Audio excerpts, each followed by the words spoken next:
Nicolas, merci d'être avec moi encore une fois Merci pour l'entrevue FTC. pour l'entrevue. C'est toujours nice être devant la caméra pour FTC.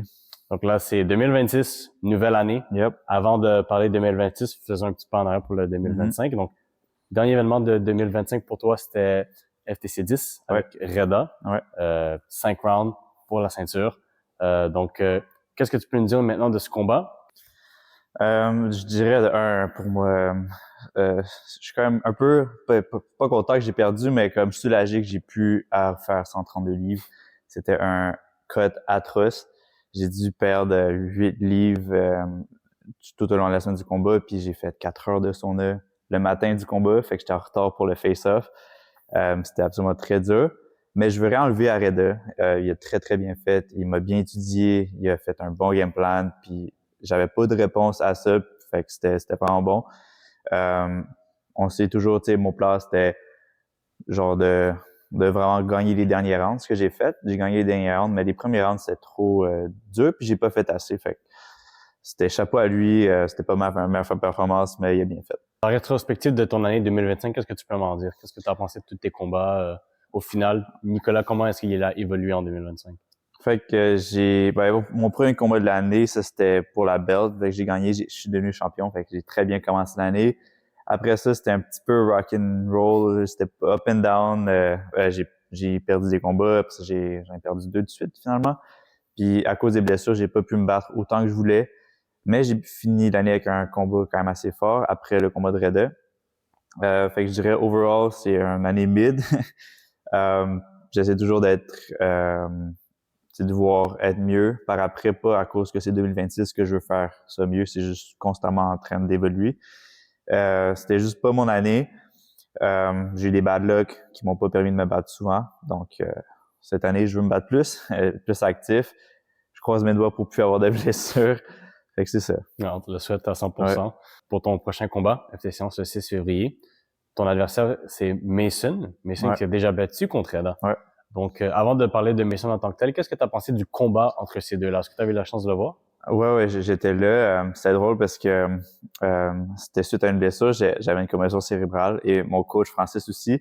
Fait que nous deux, on était là avec des commotions, juste en train de voir le fight, mais j'étais un peu comme zone in, zone out, là. Mais j'ai filmé le combat après, fait que j'ai pu le voir. Puis en général, je dirais que Reda a super bien fait dans ce combat-là. Puis si c'était pas pour le knockdown, en guillemets slip du combat, je donnerais le combat à Reda 100%. Pour quelqu'un qui a autant d'expérience que ça, il a pas vraiment montré son expérience, puis il a plus montré comment Reda a vraiment mieux fait dans ce combat-là que lui. Fait que c'est vraiment ça que je pensais du combat. Puis tu sais, c'est du call-out après, c'est un peu drôle, il me connaissait pas, fait que c'est juste comme un peu parler dans le vide. Mais j'ai hâte de me battre contre lui, là, ça va être le fun. Donc c'est ça, on disait justement qu'après avoir gagné contre Reda, j'ai parlé de toi, parce que tu étais le champion s'entraîner à ce moment-là, ce qui est intéressé. Lui, avec sa personnalité, il voulait pas descendre, puis il est comme, ah, c'est qui ce gars-là, nanana. Donc, encore une fois, Nicolas va se battre contre une personnalité assez grande, disons. Donc, qu'est-ce que ça fait pour toi de te battre encore une fois contre quelqu'un qui a ce genre d'attitude sur les réseaux, en personne? Ben, je dirais lui, c'est le pire là-dedans. Puis, tu sais, pour moi, c'est comme un clown, là. J'ai l'impression qu'il essaie juste de plus faire la comédie qu'autre chose. Tu sais, puis si ça marche pour lui, tant mieux. Moi, je suis pas assez witty pour répondre à des choses, autant en anglais, alors moi, je peux pas rien comme participer là-dedans. Mais il peut bien dire ce qu'il veut. Moi, j'ai juste hâte de me battre. C'est quelqu'un de très décoré dans le Muay Thai. Il a quand même plein de titres. Alors, pour moi, c'est un gros challenge à affronter. Puis encore là, j'aime ça être le underdog. Je suis le underdog dans ce fight-là. J'ai moins d'expérience. Mais je vais cogner fort. Je vais être là. Je vais être dans sa face. Puis il aimerait pas ça. Justement, tu disais qu'il y a beaucoup plus d'expérience que toi. Donc, est-ce que c'est la première fois que tu as un aussi gros gap d'expérience contre un adversaire? Non. La personne avec le plus d'expérience que j'ai eue, c'était Grégory Govin. Et je pense même Grégory avait plus d'expérience que lui. Une trentaine de combats, lui, je pense une trentaine aussi. Fait que dans le fond, c'est similaire. Mais à ce moment-là, Grégory avait le double d'expérience que moi. Je pense que là, il n'y a pas le double, lui, mais quand même pas mal plus. Donc, ça fait quoi pour toi, encore une fois, de te battre contre un vétéran du circuit amateur? Ça ça allume un feu un peu pour moi. Ça me donne comme beaucoup de feu. Genre, j'ai juste le goût de me battre, là, le goût d'aller là, donner un show surtout, puis surtout montrer que pour moi, son expérience, ça vaut ce que ça vaut. On va le voir dans le ring. Si justement son expérience a vraiment aidé à quelque chose, parce que moi, je m'entraîne fort. Qu'est-ce qu'on peut s'entendre au niveau de différence de Nicolas depuis ton dernier combat FTC 10? Donc là, contre Mason, qu'est-ce que tu penses qui sera différent? Qu'est-ce qu'on va voir? Vraiment, différent, je vais toujours être moi-même, right? Je vais toujours être moi-même dans le ring, je vais cogner fort, je vais être super gros sur la pression, je vais faire mal. Ça va pas changer. C'est sûr, je suis constamment en train de m'améliorer, travailler sur ma défense, travailler sur des nouvelles choses, travailler sur juste mes failles en général pour plus que ça soit exploitable. Puis c'est ça que ça va arriver. T'sais, mais ça va être toujours le original Spider-Boy qui va rester là, qui va cogner fort, qui va entertain le crowd et qui va donner un bon show. Cool. Donc là, on a parlé de toi puis Mason, mais au-delà de Mason, maintenant, c'est un combat que tu fais à 147. Ouais. Pour te mettre un contexte, ton dernier combat, c'était à 132. Ouais. Donc, cette différence de poids, comment ça va avoir un impact dans ton combat cette fois-ci?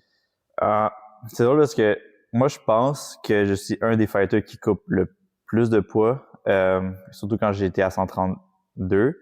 Et en général, j'ai fait 3 catégories de poids. Je sais pas s'il y a eu beaucoup de fighters qui ont fait 3 catégories de poids. Quand j'ai commencé mes débuts, j'étais à 147. Après ça, j'étais à 139. Après ça, j'étais à 132.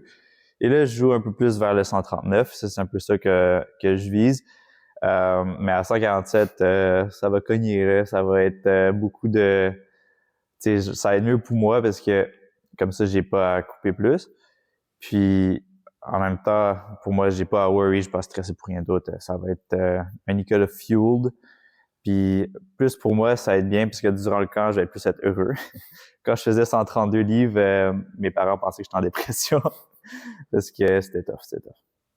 Et là, justement, c'est à 147, mais de base, c'était supposé être à quel poids, ce combat-là? À 139, ouais. C'est lui qui a décidé de changer le poids, puis je peux comprendre, là, faire le poids, c'est difficile, fait que, regarde, s'il peut pas faire le poids, moi, j'accepte à n'importe quel poids, je suis ready, peu importe. Tes plans pour 2026, est-ce que, vu que tu changes de poids, tu vises une nouvelle ceinture? Est-ce que tu vises aller en professionnel? C'est quoi la perspective pour Spider-Boy en 2026? Pour moi, une ceinture serait cool, mais ma priorité, c'est vraiment là, c'est juste d'aller professionnel. Je m'en viens pas plus jeune. Ma fête, c'est littéralement une semaine avant FTC 11. Donc, je vais faire 27 ans. Pour un combattant, c'est pas jeune, surtout pour quelqu'un qui va aller professionnel. Fait que moi, je vais sauter aux premières opportunités que j'ai pour aller professionnel, pour atteindre les objectifs. Donc, mon but, c'est d'être professionnel déjà vers la mi-2026 ou fin 2026. Fait que je fais mes quelques derniers combats amateurs cette année, puis après ça, je suis full on pro. Je prends n'importe quoi, n'importe où, juste pour avoir le momentum puis commencer professionnel. Donc, on doit s'attendre au dernier combat de Spider-Boy à FTC. C'est ça que ça veut dire? J'imagine, ouais. À la fin d'une trilogie, à la fin d'une saga.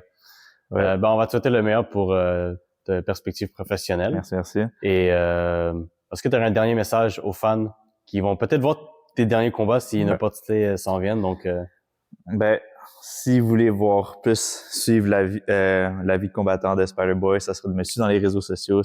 J'apprécierais vraiment ça, de suivre mon journey et mon cheminement. Fait que ce serait ça. Puis stay tuned pour FTC 11. Ça va être vraiment nice, une très belle carte. Puis j'ai hâte de donner un bon show.